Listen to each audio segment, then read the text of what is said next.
Benvenuti su Misteri nascosti. Qui ci addentreremo nei segreti più affascinanti e inesplorati del mondo esoterico e occulto. Ogni video vi condurrà in un viaggio unico tra verità celate e racconti misteriosi, per scoprire ciò che è nascosto agli occhi di molti. Sarai tu a decidere se queste rivelazioni sono reali o parte di un mistero ancora più profondo. Preparati a esplorare l'ignoto insieme a noi. Iscriviti al canale per non perdere nessun capitolo di questa avventura tra i segreti più reconditi. Capitolo 3. Rotolo segreto. 5 tecniche di iniziazione tibetana. All'inizio di dicembre 2006 stavo già redigendo il testo della pergamena sotto la diretta supervisione di Shin Lee. Una serie di fattori aveva contribuito quasi miracolosamente a questo buco nel nostro lavoro. Le acque si erano calmate con la partenza del generale Obadea per il Pentagono. Cesar aveva ripreso senza problemi il lavoro del Dipartimento. Io avevo svolto molto bene il mio lavoro, prendendo spesso iniziative costruttive, soprattutto in relazione alla collaborazione rumeno-americana sul complesso di Bucegi. Shin Lee e il dottor Xian erano tornati alla base Alpha, e la piovra di tutti gli accordi dietro le quinte aveva ritirato un po' i suoi tentacoli, stordita dal cambio di situazione ai vertici, per quanto riguarda il generale Obadea, l'alto rappresentante della Commissione rumeno-americana, in relazione al complesso di Bucegi. Considerato un punto strategico di primaria importanza e una miniera di informazioni tecnologiche di cui non si conosceva l'origine, il complesso Bucegi era una punta di diamante del Pentagono, rendendo l'ufficio del generale Obadea molto vicino a quello del generale Inossanto. A tutto questo si aggiungeva la presenza misteriosa e inquietante di Shin Lee, che ora mi parlava con molta attenzione e considerazione. Ero stato così sciocco da prendere le sue affermazioni dei mesi precedenti come una questione personale, pensando che avesse qualcosa contro di me.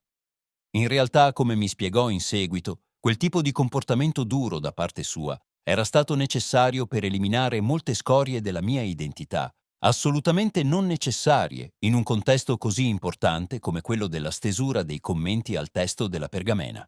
Aiutata in qualche modo, ma sempre con i miei mezzi, ho dovuto rendermi conto, con un atto consapevole e pienamente responsabile, che gli aspetti spesso spiacevoli che affrontavo nella vita quotidiana, soprattutto per la natura del lavoro, non erano praticamente nulla in confronto alla luce piena di amore delizioso che la conoscenza profonda che derivava dalla rivelazione del testo o dalla comprensione delle sue sottigliezze diffondeva. Doveva portare al mio cuore, come al cuore di ogni lettore attento, la pace e la tranquillità che non possono essere disturbate, per quanto grandi e importanti possano sembrarci gli affari quotidiani. Essendo messo di fronte a questa realtà attraverso le correzioni e le spiegazioni di Shin Lee, mi sono divertito molto a scalpellare la mia personalità e la mia conoscenza. Shin Lee mi spiegò che era indispensabile mantenere quel raffinato livello di consapevolezza per rendere e comprendere al meglio i significati nascosti del testo. Così addestrato, mi resi conto che non mi trovavo quasi più di fronte a stati di disattenzione, al modo di pensare malvagio che purtroppo è comune a tante persone, a stati di disordine mentale o di violenza interiore. Avete raggiunto una condizione di relativo equilibrio interiore, armonia e coerenza, che ora vi impedisce di reagire in modo orgoglioso, mi ha detto Shin Lee. Ma non pensate di rimanere così a lungo. Dovete conquistare questo stato una volta per tutte per poter davvero andare avanti. La maggior parte delle persone non supera questa prova. È qui che falliscono i gruppi, le società, le grandi aspirazioni e le idee. È una soglia molto difficile. Sto pensando al nostro dipartimento. Pensa che la regola valga anche qui? Come vede, anche qui c'è una battaglia di volontà e di idee contro chi, almeno in una certa fascia, non vuole il bene di questo paese. La situazione è diversa, ha risposto Shin Lee. Teniamo presente che nel caso del Dipartimento Zero le variabili sono molto numerose e sono soprattutto fisiche, gerarchie, ordini, interessi. Ma possiamo comunque dire che ciò che accade in questo dipartimento è il riflesso di intenzioni nascoste manifestate da una certa categoria di persone. In definitiva, si può anche risolvere il problema dal basso, cioè agendo nel dipartimento zero, per ottenere effetti nei gruppi che vogliono controllarlo, ma questo richiede molta energia ed è molto complicato. Ho capito, ho detto, ma la regola del gruppo rimane universalmente valida, non è vero? Intendo il modo in cui funziona. Non importa, ad esempio, che i membri del nucleo siano dispersi a grande distanza fisica l'uno dall'altro. Naturalmente mi riferivo in particolare al generale Obadea. Per quanto il generale potesse essere con noi nel pensiero e nelle intenzioni, l'enorme distanza era comunque un certo impedimento. Ma volevo convincermi del contrario. Non è cambiato quasi nulla nella situazione attuale. Il generale era limitato nelle sue azioni, soprattutto quelle di natura esecutiva, ma la sua influenza si faceva ancora sentire attraverso le relazioni che intratteneva e i fili che tirava, sia a Bucarest che nel feudo della diplomazia militare americana. Con tutte le sue risorse, il generale cercava di aiutarci affinché non abbandonassimo la lotta. Ma è importante, rispose Shin Lee. Importa e com'è? In primo luogo si tratta della coerenza del gruppo e, in secondo luogo, del modo in cui la coerenza del gruppo può essere interrotta. Quando parlo di coerenza, mi riferisco a uno stato di armonia, fondamentale per ogni gruppo forte che lavora per un obiettivo importante. Questo stato è come un monolite indistruttibile di fronte alle forze del male che cercano di distruggerlo, ed è per questo che lo standard dell'azione del male è divide e timpera. Quando prende piede, le alleanze nascono e muoiono prima di aprire gli occhi. Sono state disunite senza poter manifestare la forza dell'unione e della cooperazione armoniosa. Di solito, quando le forze del male agiscono attraverso individui o organizzazioni contro il bene, mirano principalmente a distruggere questa coerenza, questa armonia. Se fino a quel momento, il gruppo era coerente nelle idee e nelle azioni, con l'annientamento della sua armonia lo stato di coerenza scompare e quindi l'efficacia del gruppo in questione diminuisce notevolmente, anche drammaticamente. Capivo molto bene questi punti, avendoli discussi più volte con Cesare prima di allora, ed erano un modo essenziale per capire su cosa si dovesse basare la lotta, soprattutto contro gli interessi massonici. Lo so, l'ho detto. E una manifestazione classica di queste disarmonie è l'esacerbazione dell'ego, che a volte appare e a volte assume proporzioni mostruose in alcuni membri del gruppo. Essi tendono ad agire in modo divergente e disarmonico. Sì, credo di aver capito bene questo meccanismo. Va bene, ora ne stiamo discutendo di nuovo. Non indebolirmi, Shin Lee. Quello che hai detto è corretto. Ecco perché tali membri, quando esistono, dovrebbero essere eliminati dal gruppo, perché sono come un microbo che tende a far ammalare gravemente il gruppo. Ma se al contrario si crea armonia tra i membri del gruppo, sbuffai divertito. Questo è adesso, è come l'asilo. Naturalmente il potere del gruppo è spirituale, esoterico, politico o di altro tipo, può salire di molto. Prenditi il tempo che ti serve, mi dice, perché c'è un'ottima ragione per cui ho voluto affrontare questo argomento. Ricordate che, in questo caso di armonia e coerenza che si manifestano in un gruppo, la forza del gruppo aumenta davvero molto, ma non si tratta di una somma dello stato di armonia di ciascun membro del gruppo, bensì di un aumento esponenziale delle sue capacità. Questo aspetto è molto importante se lo si comprende correttamente. Potrete così constatare che sebbene alcune persone conoscano molte nozioni spirituali ed esoteriche, persino nozioni spirituali ed esoteriche fondamentali, tuttavia ciò che porta alla diminuzione o all'annullamento dell'efficacia di qualsiasi gruppo che formano è proprio la crescita e l'esacerbazione dell'ego, che porta alla disarmonia e alla mancanza di coerenza tra i membri del gruppo. Ispirato, ho subito fatto un'estrapolazione al microcosmo stesso del nostro essere, all'universo che abbiamo plasmato attraverso la nostra personalità e identità. Per quanto ho capito, il fattore di disturbo era l'io individuale, che manifestava tutta una serie di tratti disarmonici, come l'arroganza, l'egoismo, il desiderio di autoaccreditarsi. Tutto questo ci allontana da una visione unitaria e olistica della realtà e ci fa vedere solo piccoli frammenti, spesso insignificanti, di essa. Se riusciamo a vincere il nostro ego, se riusciamo a mostrare umiltà e vero amore, allora ci rendiamo conto che all'interno del nostro stesso essere si sta verificando uno stato di armonia e coerenza energetica. Allora diventiamo capaci di vibrare all'unisono con altri campi armonici coerenti che esistono nel macrocosmo, il che ci renderà più potenti, ispirati ed efficienti, perché allora tra noi e quelle sfere armoniche di forza si stabiliscono certi legami sottili che favoriscono l'emergere di stati di armonia, forza e coerenza molto amplificati in noi. Shin Lee ha apprezzato molto il mio commento e si è congratulato sinceramente con me. Tuttavia, ha detto, non bisogna mai dimenticare che per realizzare questo stato, per superare la condizione mediocre in cui ci si trova, bisogna innanzitutto mostrare forza di volontà e rendersi conto che senza di essa si può fare ben poco.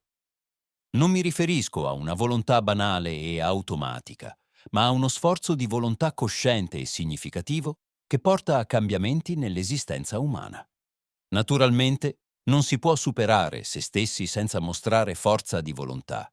Shin Lee mi ha corretto immediatamente.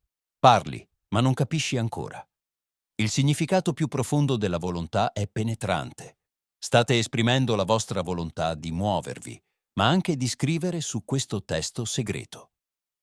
In entrambi i casi si tratta di volontà, eppure non si manifesta in modo identico. Cosa la rende diversa? Che cos'è in fondo la volontà? L'ho guardata con stupore. Pensavo che fossi tu a spiegarmelo, dissi, un po' costernata. Non si preoccupi, era una domanda retorica. Volevo solo avvicinarla al punto. C'è una differenza radicale tra la volontà manifestata inconsciamente e la volontà pienamente responsabile e consapevole. Questo perché la volontà è un'energia sottile fondamentale che rende possibile tutta la manifestazione e il mantenimento della volontà, così come ci viene presentata momento per momento. Le leggi cosmiche, ad esempio, sono un'espressione della volontà di Dio. È un'energia sottile, persino occulta. Naturalmente il caso ideale è quello in cui la nostra volontà è un tutt'uno con la volontà di Dio, perché allora sappiamo con certezza che non ci stiamo sbagliando. Sappiamo con certezza che si tratta di volontà benefiche e armoniose. Se, invece, la nostra volontà si oppone alle leggi divine, allora è una volontà malvagia e può essere definita con il termine generale di testardaggine. È vero che l'uomo ha anche una volontà animale, inferiore, subconscia, che tuttavia è integrata nell'unità dell'essere e ha il suo ruolo. Ma, cosa più importante, possiede anche una volontà pienamente cosciente, una volontà che comporta un affinamento della sua energia specifica. Cioè, devo capire che in ogni essere umano l'energia della volontà si presenta sfumata, una volontà automatica o subconscia e una volontà cosciente, una manifestazione inferiore e inferiore e una manifestazione superiore e superiore della volontà. Sì, ma noto in voi una leggera mancanza di comprensione. Pensate che questa volontà inferiore, subconscia, sia solo un accessorio per la realizzazione di varie funzioni corporee, in particolare quelle del movimento e dell'azione automatica. Vi dico però di non ignorare affatto il potere e l'importanza della volontà inferiore, perché in alcuni casi questo aspetto può rivelarsi drammatico nella vita umana.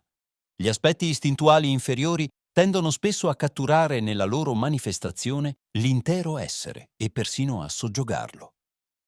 Nel caso dei vizi o delle passioni, queste aspirazioni inferiori della volontà si manifesta con forza e può portare l'uomo alla regressione e, alla fine, persino alla sua drammatica decadenza.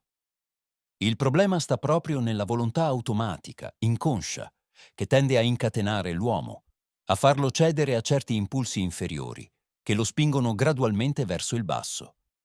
È sempre un'energia di volontà, ma un'energia inferiore.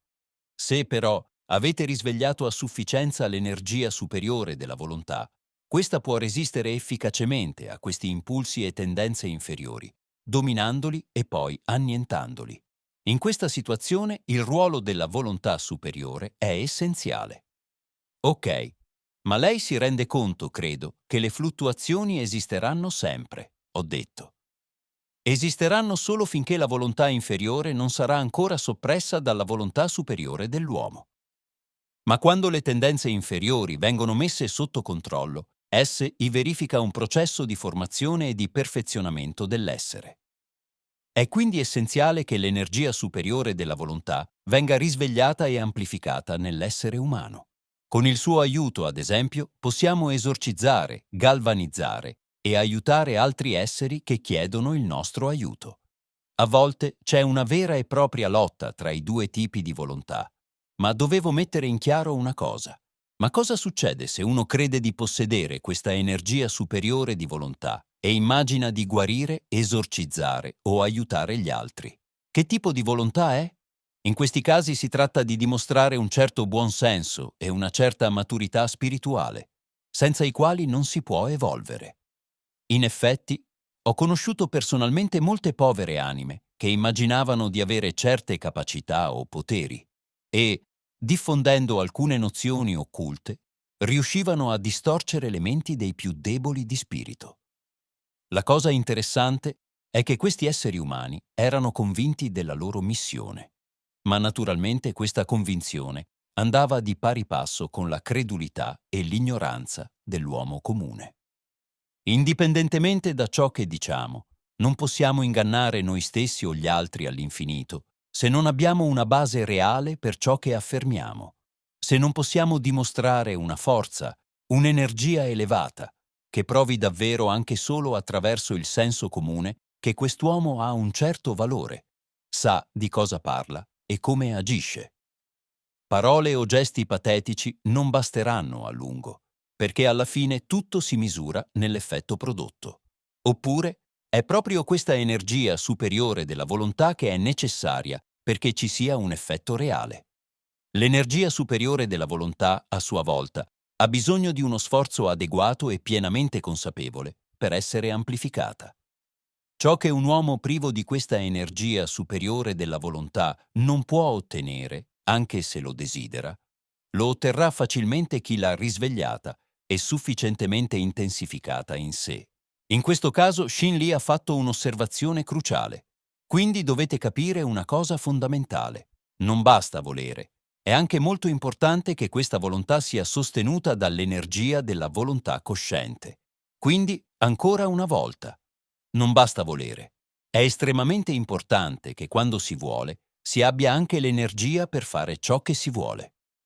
Questo vi permetterà di verificare quanta energia di volontà avete, in base al tempo che passa dal momento in cui avete desiderato e poi realizzato.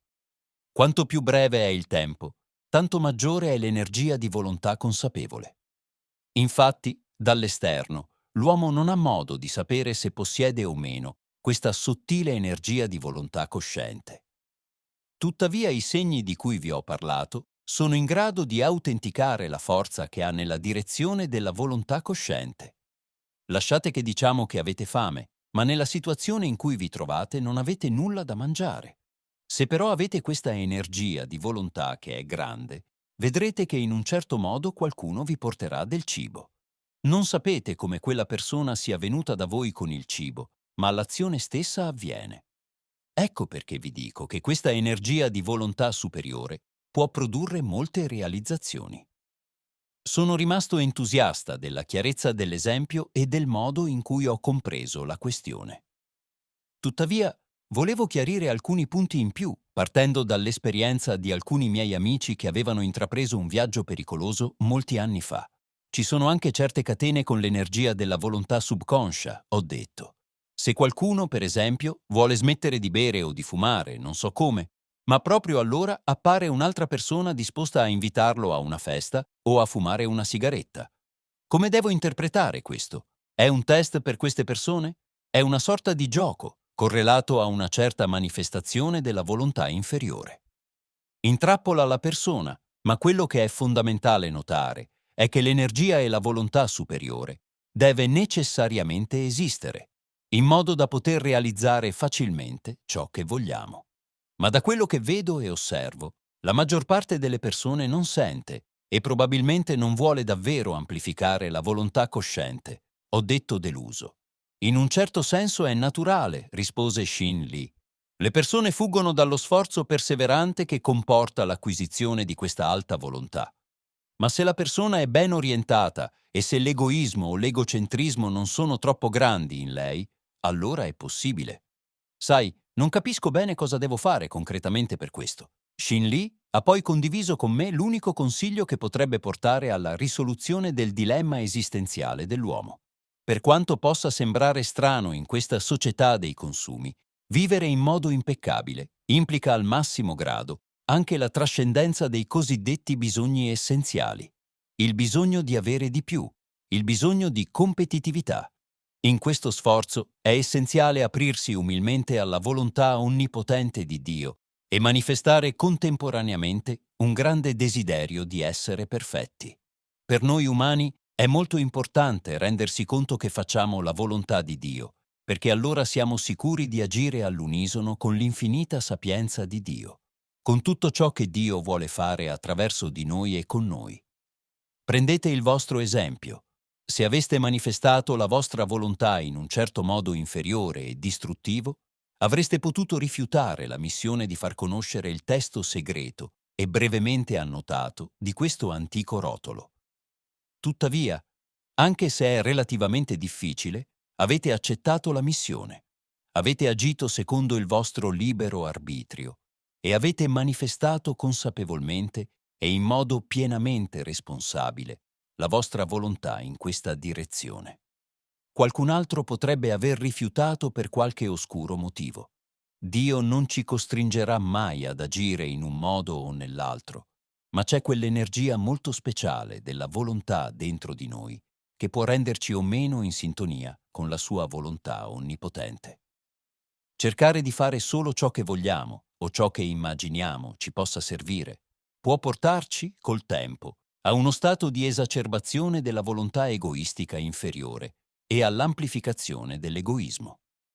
Può persino condannare l'uomo al demonismo e all'amplificazione di alcuni aspetti molto bassi del suo essere. Mi è venuto in mente che anche Gesù, in uno dei momenti più drammatici della sua esistenza divina sulla terra, ha avuto un'esperienza di vita e di lavoro. Voleva realizzare la volontà di Dio quando ha pregato: Padre Celeste, se è possibile, allontana da me questo calice, se no, sia fatta la tua volontà. Ma la voce di Shin Lee mi ha riportato al momento presente. È uno dei punti più importanti dell'evoluzione spirituale. Non si può parlare di un vero progresso spirituale dell'essere umano finché non comprende correttamente le radici dei suoi fallimenti attraverso le molte vite che ha vissuto. Ma quando la sua volontà inizierà a essere sempre più alimentata dalla volontà di Dio, saprà sicuramente di essere sulla strada giusta. Perché tanta sicurezza? Come faccio a saperlo? Ho chiesto giustamente. Il metodo può sembrare strano a molte persone, soprattutto agli atei che in un certo senso sono i più infelici. È molto importante essere disposti a relazionarsi umilmente con Dio e chiedergli di ispirarvi e aiutarvi a fare la sua volontà in tutto ciò che fate. Solo così sarete sicuri che quello che fate è veramente saggio, perché sapete come si dice: le vie di Dio sono spesso piene di mistero. Ecco perché vi dico che questa aspirazione a realizzare la volontà di Dio e non la nostra volontà è essenziale, perché così possiamo essere sicuri che anche Dio è con noi, il che ci salverà da molte sofferenze e tentazioni. La maggior parte delle persone si trova ad affrontare problemi, sofferenze, paure, tentazioni, quasi sempre nella propria vita, e non capisce da dove provenga tutto questo. La loro esistenza è tesa e piena di sofferenza. Ma fare la volontà di Dio ci permette di superare facilmente prove e problemi che altrimenti ci porterebbero al collasso. E regressione. Capisco che questo è un aspetto fondamentale dell'evoluzione spirituale individuale. Non può essere altrimenti. Chi vuole veramente fiorire spiritualmente deve realizzare la volontà di Dio. Mi sembra l'aspetto più importante della vita di un uomo. Ma conosco persone che lo vedono come una sorta di attacco al loro libero arbitrio. Dal loro punto di vista è avvilente e questo li spinge ad alienarsi ulteriormente. Shin Lee annuì lentamente, facendomi capire che conosceva la situazione. Ciò è dovuto alla predominanza, alla loro natura inferiore e una terribile scissione tra mente e cuore. Queste persone non tengono conto del fatto che le risposte di Dio sono sempre nel cuore. La mente è una sorta di quartier generale per la manifestazione dell'individualità egoistica. L'uomo vuole e addirittura crede fermamente di avere l'imperativo di essere lui stesso il centro che tutto governa e tutto decide. In realtà, a questo livello sta semplicemente facendo involontariamente il gioco delle forze oscure, che così esasperano il suo ego. Irrimediabilmente finirà per cadere e la sua sofferenza sarà ancora più grande. Mi è venuto in mente che la storia è piena di esempi del genere. Grandi leader o politici che sono caduti in un lampo, proprio nei momenti in cui sentivano più che mai di essere intoccabili. Ho capito allora quanto sia effimera la tentazione del potere, a meno che non sia controllata da una volontà elevata, di gran lunga superiore alla volontà egoica, che è limitata e grossolana. Shin Lee ha continuato a spiegare. Arrendendosi alla volontà di Dio, l'uomo in apparenza si abbassa, ma in realtà si eleva, perché quando fa la volontà di Dio, si trova all'altezza della volontà divina. Allora è sicuro di non sbagliare, perché Dio non sbaglia mai. Ma una profonda ignoranza può portare l'uomo a pensare che anche Dio a volte sbaglia. Per esempio, essendo ingiusto nei confronti del destino degli esseri umani, o almeno di alcuni di essi. Ma se fosse davvero così, quale sarebbe la differenza tra il creatore e gli esseri che ha creato? Significherebbe che entrambi sarebbero sbagliati e senza dubbio ne deriverebbe un caos da cui non si capirebbe nulla. Tuttavia, l'universo ha funzionato per eoni di tempo con una perfezione senza pari e le sue leggi sono immutabili. Pertanto, quando si fa la volontà di Dio, si ottiene una vera e propria invincibilità. Altrimenti, l'uomo è libero, come ben sapete, ma è comunque incline a commettere errori. Se dice di poter fare quello che vuole e lo fa, esprime sì la libertà che ha, ma allo stesso tempo può scivolare nel demonismo. Infatti, ciò che distingue l'orientamento demoniaco da quello divino è che colui che è demonizzato fa tutto ciò che vuole. Al contrario, l'essere che è tutt'uno con l'universo e la sua armonia, essendo in stretta unione con Dio, non fa ciò che vuole, ma fa ciò che Dio vuole. Si noti che questo è un elemento essenziale. Ogni volta che Shin Lee voleva fare un'osservazione importante, l'atmosfera intorno a lei sembrava cambiare, facendomi venire dei piccoli brividi, come scosse elettriche nel corpo. Ma ci sono molte persone che si fanno un dovere d'onore di annunciare con enfasi che sono padroni di se stessi e che fanno quello che vogliono e quando vogliono. Io stesso l'ho sentito dire diverse volte e devo dire che questi esseri sono sicuri di ciò che dicono. Hanno una certa probità e hanno persino compiuto alcune buone azioni. So esattamente cosa intendi, rispose Shin Lee, ma ciò che inganna molte persone riguardo al demonio è che può fare il bene o il male, ma fa sempre ciò che vuole. Per questo riesce anche a ingannare molti, ma facendo ciò che vuole agisce in realtà in modo caotico e si allontana dall'unità con Dio. Certo, Dio non lo costringe, ma a queste condizioni quell'essere dovrà sopportare le conseguenze delle sue azioni. Possono essere buone, ma certamente sono cattive o addirittura molto cattive. In confronto, colui che permette alla volontà di Dio di manifestarsi attraverso di lui esalta se stesso, la sua discesa apparente, essendo così solo negli occhi e nella percezione distorta e impura degli egoisti e degli orgogliosi, anche se non se ne rendono conto. È chiaro che in questo modo non si può mai sbagliare. In effetti, mi sembra un cammino verso la perfezione, esclamai entusiasta. Naturalmente.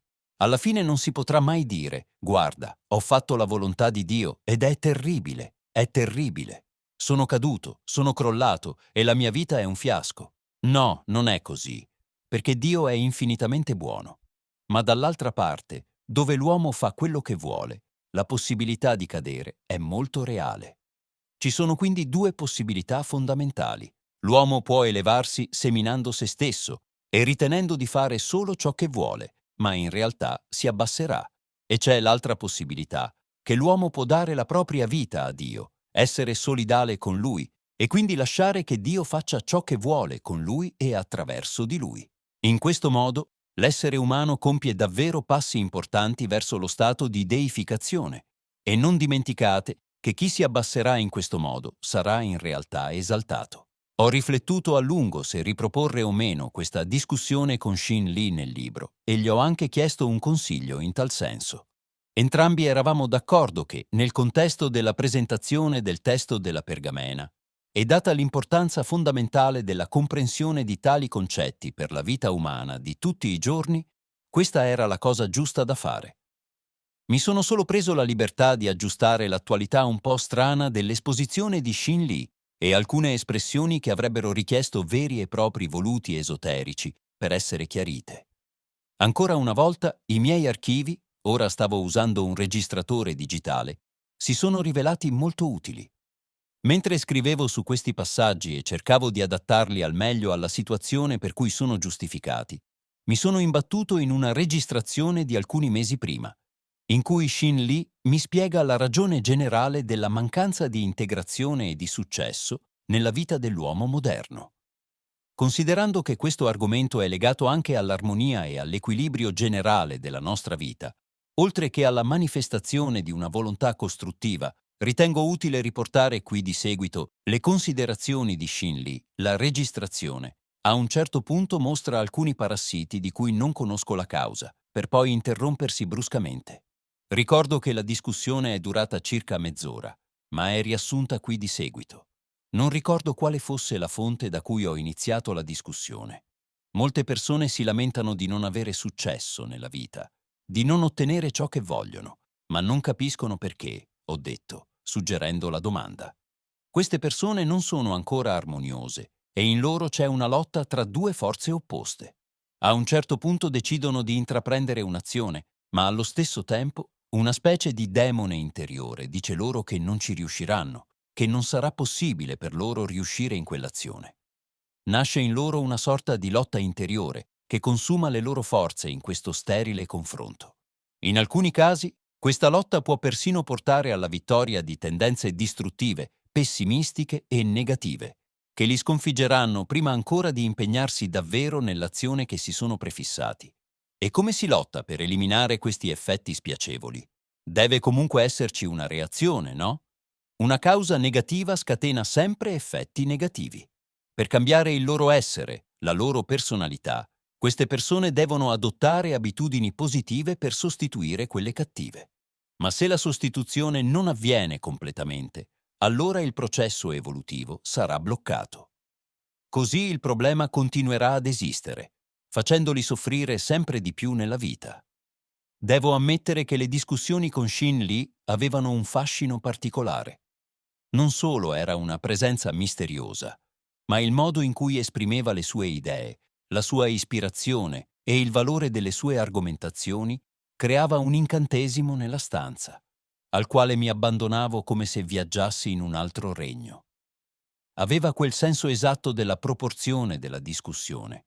Sapeva quando e quanto insistere su un certo argomento, coglieva anche i miei più piccoli fraintendimenti e mi guidava con grande precisione attraverso quel boschetto così complicato di personalità e nozioni esoteriche.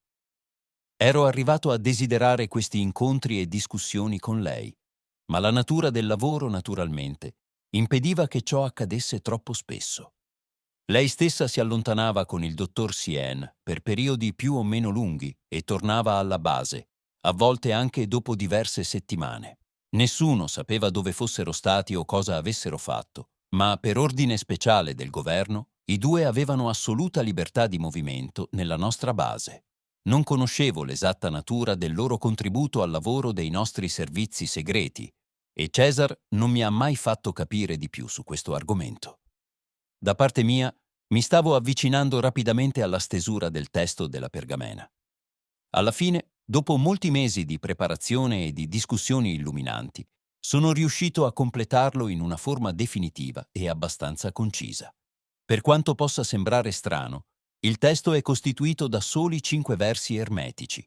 Essi dovevano essere tradotti e disposti in modo adeguato e comprensibile alla conoscenza dell'uomo moderno, accompagnati da alcuni brevi commenti che rappresentano il mio modesto contributo in conformità al compito affidatomi. Tuttavia, anche così, non ero convinto che il messaggio spirituale del testo potesse essere adeguatamente compreso da tutti i lettori. Inizialmente, dopo aver ricevuto la pergamena dalla dea Machandi, ho insistito perché fosse pubblicata al più presto, ma Re Passundi non era d'accordo, sostenendo che per il momento il frutto non era maturo. Poi, come di solito accade, cominciai a perdere interesse, la mia vita prese una nuova piega e venne il momento in cui il vecchio saggio mi ricordò cosa dovevo fare. Tuttavia, se osservo con attenzione, le cose sono state organizzate in modo tale da massimizzare i benefici sia per me che per gli altri coloro che sono interessati alla spiritualità. Il testo appare esattamente nella forma e con la comprensione giusta, al momento giusto, perché il lettore lo assimili correttamente. D'altra parte, questo periodo non solo mi ha permesso di maturare spiritualmente, ma mi ha anche dato le opportunità necessarie per orientare la mia vita nel modo più efficace, per essere in pace e soddisfatto di ciò che faccio. Durante questo periodo, a volte ho avuto l'opportunità di condividere alcuni contenuti del testo e i suoi significati con altre persone, ma ho scoperto che misteriosamente, nel tentativo di spiegare loro tutto questo, non riuscivo ancora a trovare le parole giuste e mi bloccavo in esse, senza esprimere esattamente ciò che volevo. Con il tempo ho capito che non ci fa bene raccontare a persone non informate certe esperienze che non sono molto chiare nemmeno a noi. In queste situazioni ci aggrappiamo a certe idee e impegniamo il nostro ego in false forme di pensiero, che non sono corrette rispetto al fenomeno che stiamo descrivendo. In situazioni di questo tipo, cercando di dare ogni sorta di spiegazione nel linguaggio di un essere inferiore, ci accorgeremo che stiamo anche pronunciando degli errori. In quei momenti gli errori non ci sembreranno grandi, ma rimarranno comunque nella nostra aura e danneggeranno in qualche modo i processi che si svolgono in modo spontaneo e naturale. Il punto è che è dannoso cercare di spiegare agli altri ciò che noi stessi non sappiamo esattamente come avviene. Ma una volta che questa conoscenza ha cominciato a essere gradualmente assimilata e matura nella nostra coscienza, possiamo sapere che è arrivato il momento di farla conoscere agli altri.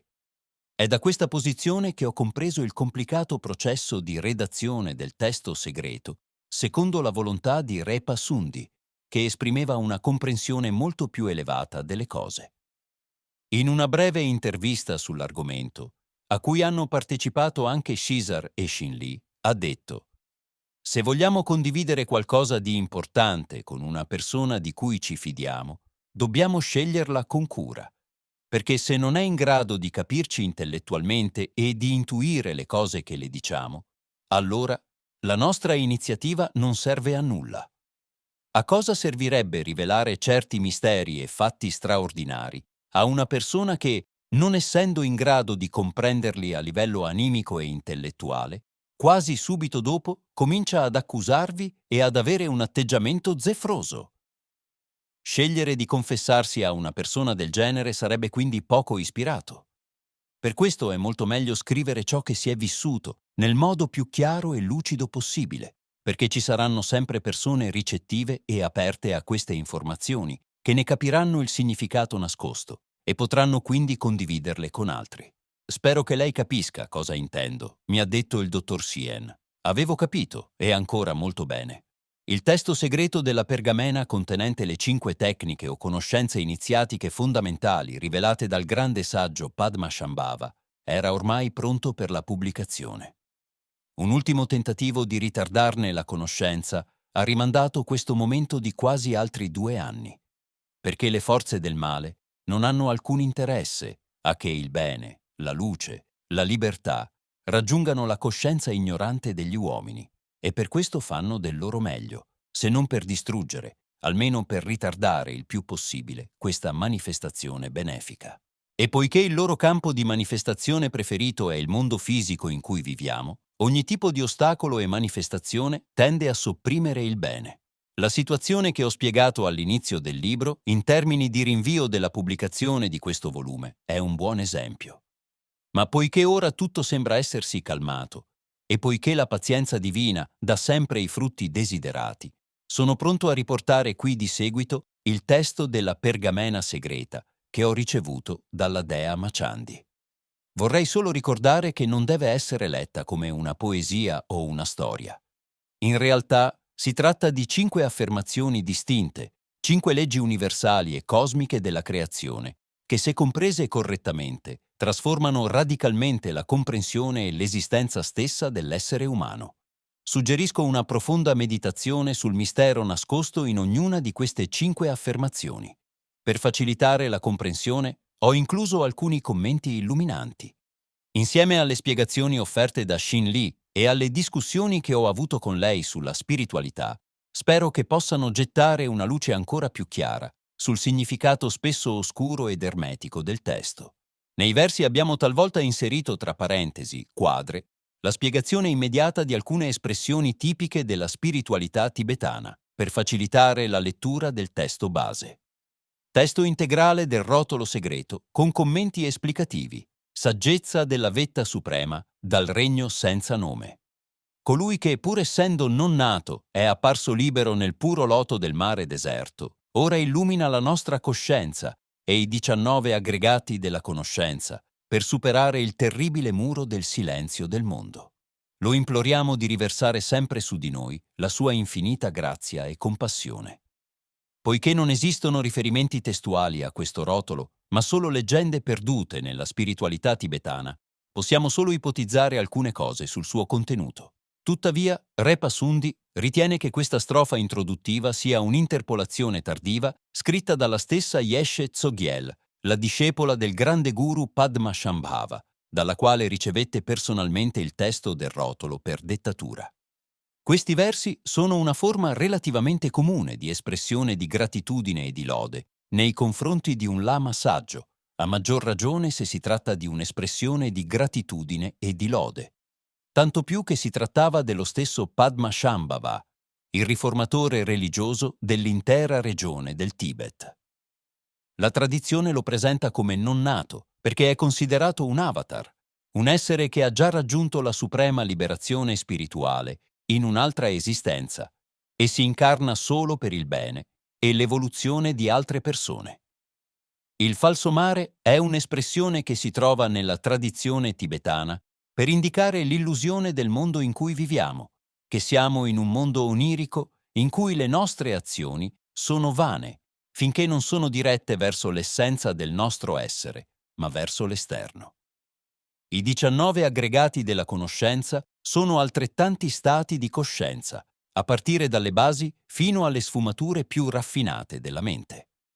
Qui il testo va inteso nel senso che i 19 aggregati della cognizione sono illuminati dalla coscienza e la coscienza individuale è a sua volta illuminata dalla supercoscienza, che è come la sua essenza.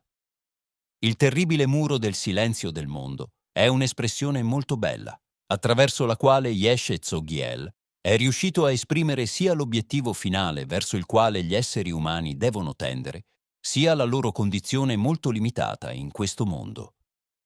Il silenzio del mondo è associato alla stessa colossale illusione di cui l'uomo è preda nel corso delle sue esistenze.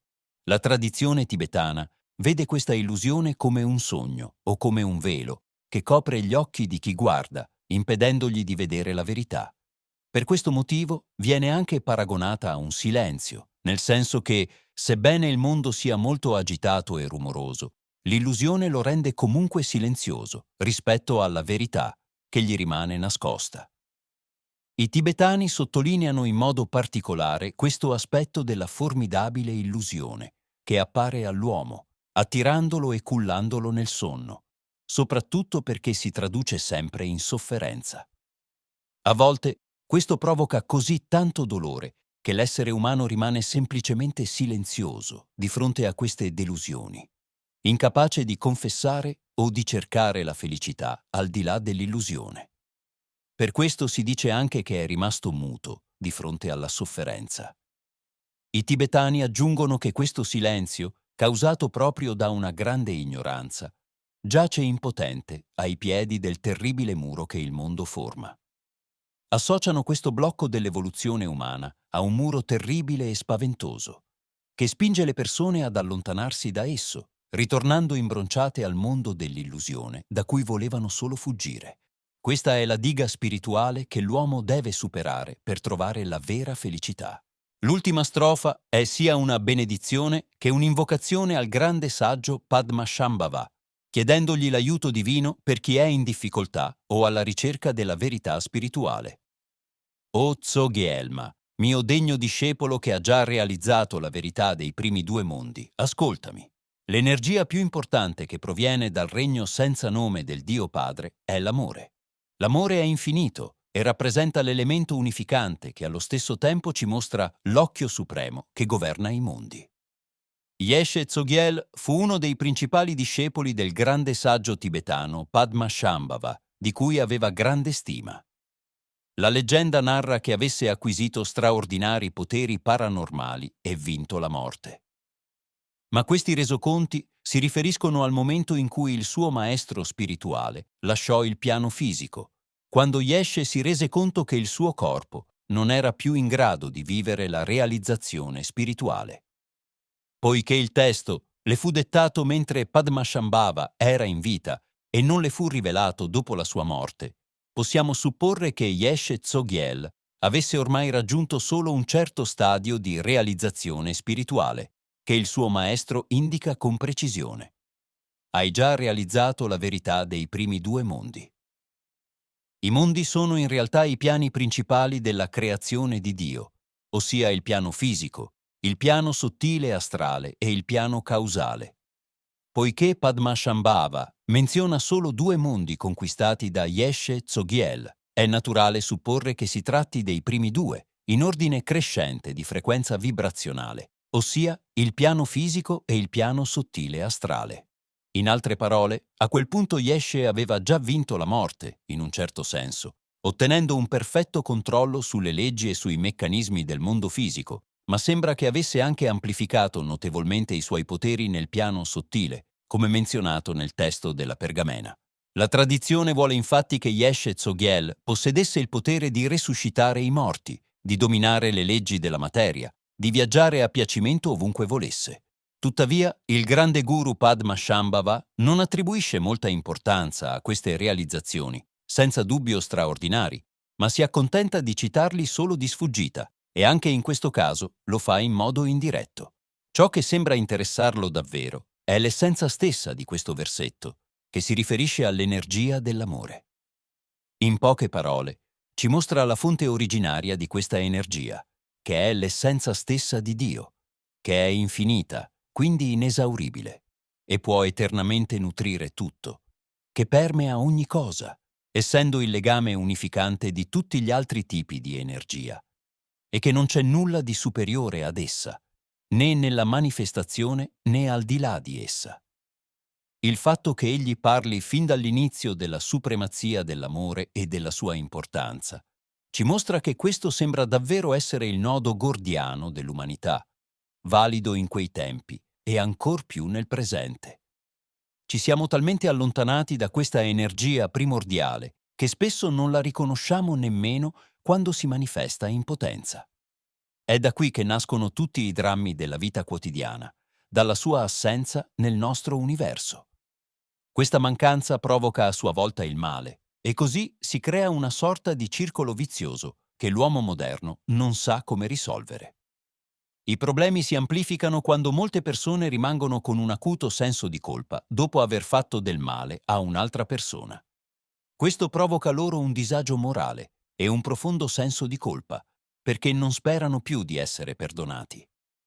È proprio qui che entra in gioco l'energia dell'amore che, pur essendo costantemente intorno a noi e a nostra disposizione, ci rifiutiamo di vedere, come se non esistesse. Discutendo di questo argomento con Xin Li, lei mi ha chiarito alcune questioni molto importanti che riguardano la sofferenza, la compassione e soprattutto l'energia dell'amore, che le racchiude tutte. Alcune questioni le conoscevo già da precedenti discussioni con Cesar, ma nel contesto della comprensione del versetto della pergamena, le nuove spiegazioni mi hanno chiarito ancora di più le cose. Shin Lee si riferiva proprio alla malattia della società moderna, la sofferenza e come superarla, se non evitarla del tutto. Il problema risiede principalmente nel fatto che le persone tendono a trattare la loro sofferenza e il loro senso di colpa come qualcosa di esterno a loro stessi, come un meccanismo che dovrebbe aggiustarsi a un certo punto. In realtà, queste cose accadono dentro di noi, sono una nostra responsabilità. Non possiamo e non dobbiamo escluderle come qualcosa che ci fa male, perché alla fine siamo noi ad averli creati. Il modo di affrontare questo problema sembra essere abbastanza semplice, come dice Shin Lee. Ma la vera prova è quella del nostro ego. Se capiscono davvero di aver sbagliato e si scusano, è già molto buono. Perché ci sono anche molti che non si rendono nemmeno conto di aver fatto del male al prossimo e, cosa ancora peggiore, sono contenti che quelle persone soffrano per questo. Ma che dire di coloro che sentono veramente e dolorosamente lo shock del male che hanno fatto? Ho insistito. In questi casi ci troviamo di fronte a questioni più sottili, ha spiegato Shin Lee. Quando si rende conto di aver sbagliato a causa della sua ignoranza, non sa che esiste la possibilità di perdonare se stesso attraverso lo stato di compassione, che viene da Dio. Ma credo che lei si renda conto molto bene che questo stato di compassione può essere percepito maggiormente se noi stessi abbiamo mostrato perdono verso gli altri. Allora mi sono reso conto spontaneamente della verità di quello che ho detto, perché è perfettamente in linea con quello che si dice anche nel Padre nostro. E rimetti a noi i nostri debiti, come noi li rimettiamo ai nostri debitori. Quando ci si appella a questo perdono implorato da Dio, non è altro che un appello dell'anima alla sua infinita compassione, cioè alla misericordia di Dio, ha confermato Shin Lee. Con l'aiuto della compassione, che è in realtà un riflesso dell'infinita energia d'amore di Dio, le persone sono in grado di perdonare se stesse. E come sapremo che Dio ci ha offerto la sua compassione? Chiesi con interesse. Shin Lee rispose imperturbabile.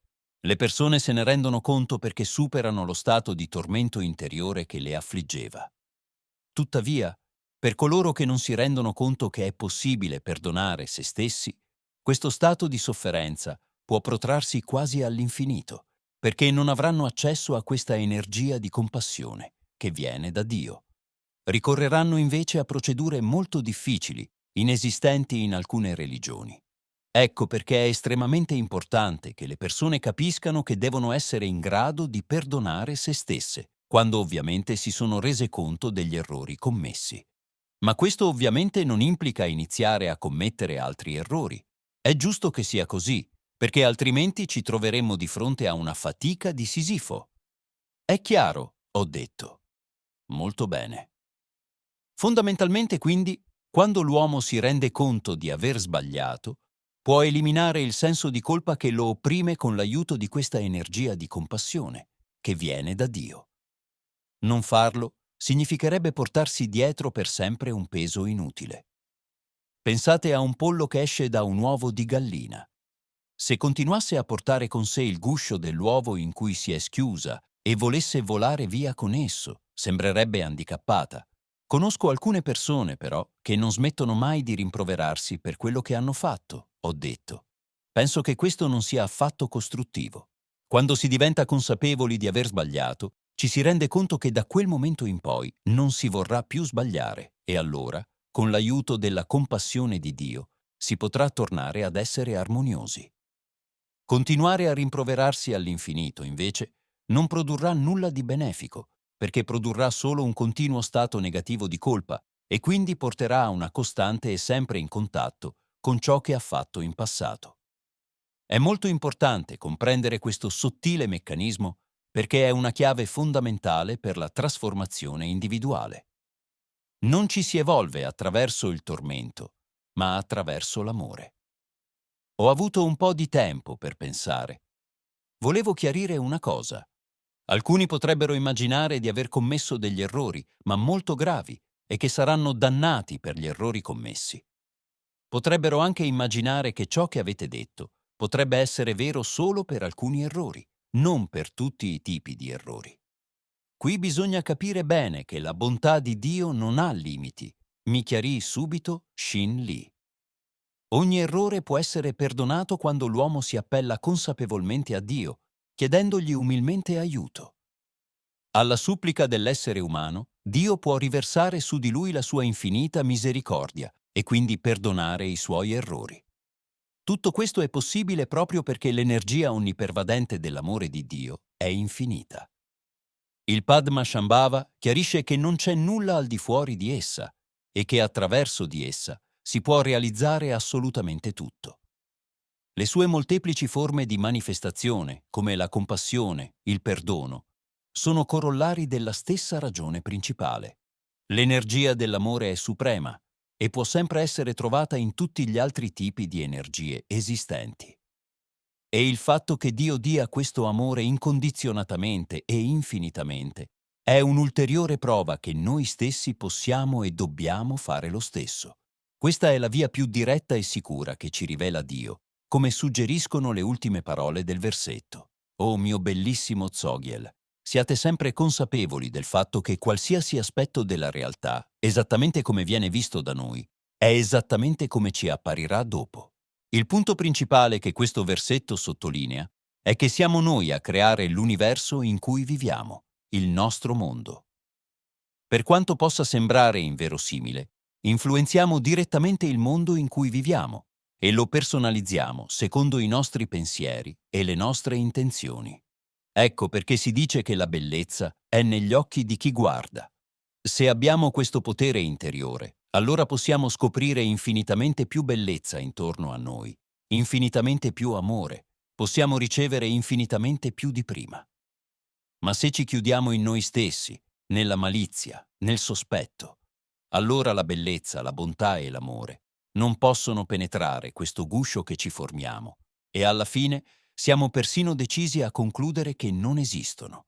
È come un latte che purtroppo sempre più persone seguono. Tutti sono cattivi, tutti sono malvagi, quindi devo essere cattivo se voglio sopravvivere in questo mondo malvagio. È un modo perverso di orientare la nostra esistenza. Quando la trasformazione interiore è veramente realizzata, ciò che ci circonda cambia a causa di questa trasformazione interiore del nostro essere. A cambiare è la nostra percezione della realtà che ci circonda. La felicità che sperimentiamo in quei momenti ci fa scoprire valenze divine e qualità meravigliose in esseri che fino a quel momento ci apparivano spenti, cattivi e desolati. È un vero miracolo che dipende da noi stessi. In generale, l'uomo entra in risonanza con gli aspetti del mondo che lo circonda, con lo stress, la tensione, l'isolamento, la chiusura, la cattiveria, l'intolleranza, e su questo sfondo, anche se al di fuori di esso si trova il suo lavoro a sua bellezza e bontà, la gioia o l'amore, diventa opaco per loro e dice che non c'è. Il nostro angolo di visuale è diverso da quello degli altri. Il nostro modo di affrontare una situazione è diverso da quello degli altri. Tutto questo ci dimostra che le persone si trovano quasi sempre ad affrontare problemi o crisi esistenziali di ogni tipo. Cosa porta a questa situazione spesso drammatica? La risposta è semplice e si trova al centro di questo versetto. L'uomo crea il proprio universo in cui vive, attraverso il modo in cui lo guarda, lo interpreta, lo rispetta, vi presta attenzione. Se la nostra visione del mondo che ci circonda è prevalentemente egocentrica, in altre parole, se guardiamo le cose solo attraverso una piccola finestra, ci sarà molta oscurità e freddezza intorno a noi, e l'universo in cui viviamo sarà molto limitato e pieno di sofferenza. In definitiva, anche la felicità serve a qualcosa. Se analizziamo più a fondo, vedremo che in ogni situazione è stata l'ignoranza a rendere possibile l'insorgere di un problema nella nostra vita. In seguito, però, tutti i nostri problemi ci hanno permesso di trasformarci perché, in fondo, ogni problema può essere visto anche come una prova. Se riusciamo a superarlo con successo, allora progrediremo spiritualmente, perché diventeremo più maturi e acquisiremo maggiore esperienza. Se il problema non viene risolto, nessuno può obbligarci a risolverlo, nessuno può obbligarci a superarlo, perché è un problema individuale. Ma questo significa che, volenti o nolenti, alla fine dobbiamo progredire. Ho trovato queste considerazioni molto interessanti e ne ho parlato con Shin Lee quando abbiamo discusso quel versetto del testo della pergamena. In realtà, l'intera strofa esprime, nella sua essenza, il bisogno dell'uomo di progredire, di evolversi, e lo fa in base al modo in cui guarda la realtà che lo circonda. Questa verità è vera in ogni momento. Che ci tenga o no, che lo voglia o no, l'uomo è destinato a progredire alla fine, anche se per alcuni avviene molto lentamente, mi ha spiegato Shin Lee, ma in nessun caso può ristagnare. Il senso evolutivo non può essere evitato. Una persona sarà tormentata dalla tensione imposta dai problemi in cui si trova, fino a quando non troverà la soluzione giusta, perché sempre con un dato problema c'è una certa soluzione, un certo modo di risolverlo. E se l'uomo continuerà a soffrire, scegliendo di guardare in modo negativo la realtà che lo circonda, allora la sua crisi esistenziale si approfondirà, la sua sofferenza aumenterà e alla fine sarà costretto a fare qualcosa, ma non tutto, ma solo ciò che è necessario per risolvere il problema. Nel contesto della strofa del testo della pergamena, questo ciò che è necessario e doveroso si riferisce al cambiamento della nostra visione della realtà. Ciò significa che è necessaria una certa trasfigurazione, un'elevazione del modo in cui percepiamo la realtà con cui entriamo in contatto, perché qualsiasi aspetto, essere, cosa, così come viene visto o concepito da noi, è esattamente come ci apparirà in seguito. Per esempio, se si progetta un ponte al tavolo dell'architetto, non ci si può aspettare che un'auto ne esca, ma quel ponte potrebbe essere traballante, contribuendo alla morte di altre persone, oppure potrebbe essere un bellissimo ponte che passerà alla storia per la sua bellezza e durata. Anche un aspetto sgradevole, se viene visto e considerato da noi con gentilezza e trasfigurazione, inizia a non sembrare più così sgradevole, né a noi né agli altri, e alla fine può persino diventare completamente trasparente.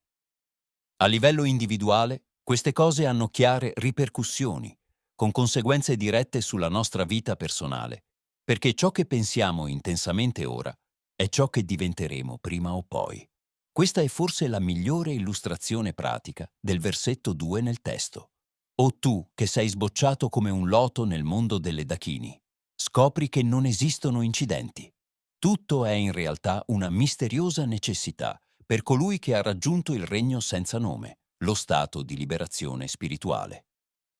Tutto appare come un'enorme tela tessuta, in cui ogni filo o aspetto è costantemente intrecciato ed è strettamente correlato agli altri fili, aspetti che compongono la realtà.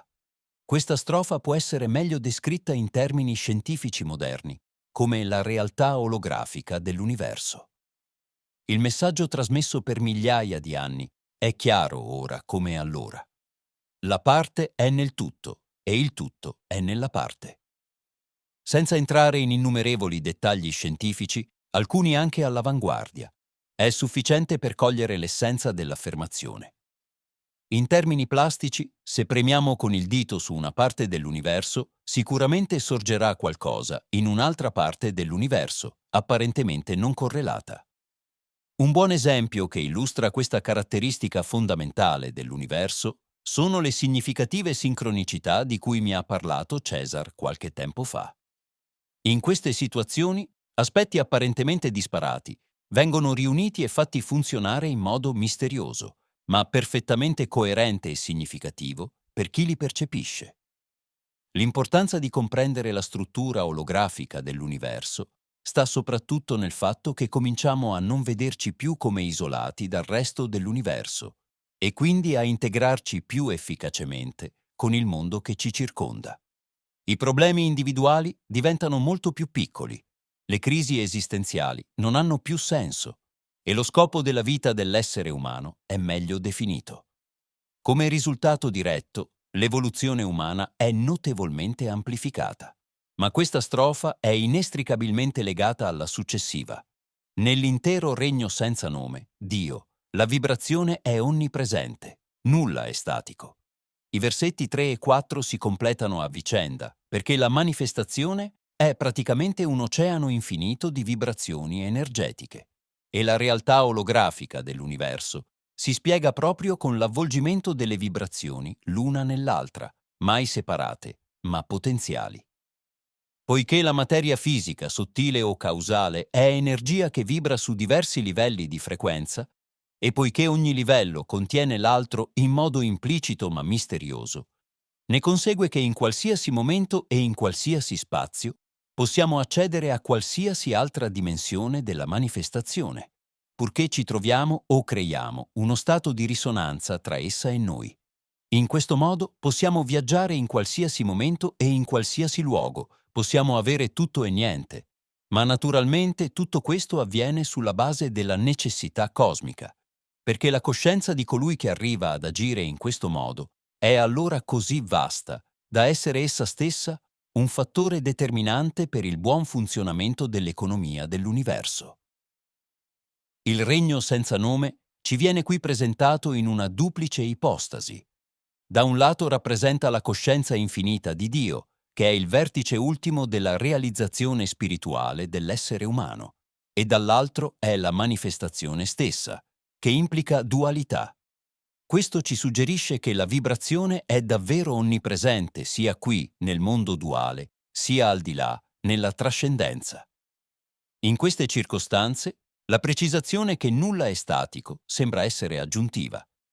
Tuttavia, il grande saggio Padmasambhava incluse specificamente questa affermazione per sottolineare il carattere di eterna trasformazione, per cui nulla rimane mai lo stesso, ma tutto nella manifestazione cambia, secondo i suoi requisiti olografici.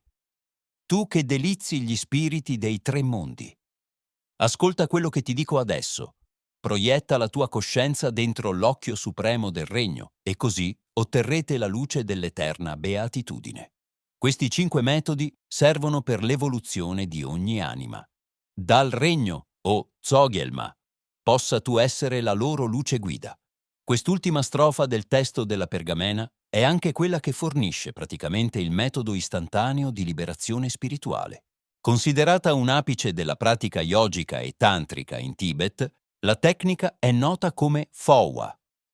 In linea di principio si riferisce a una complessa proiezione della coscienza superiore del praticante ovunque egli desideri, utilizzando un certo metodo iniziatico molto segreto, che Padmasambhava non menziona nel testo. Questo ci fa capire o che non può essere conosciuto se non attraverso l'iniziazione diretta da parte di un guru, oppure che era già noto a Yeshe Tsogyel come metodo pratico. Il Padmasambhava si riferisce cripticamente solo alla proiezione della coscienza nel picco supremo del regno senza nome.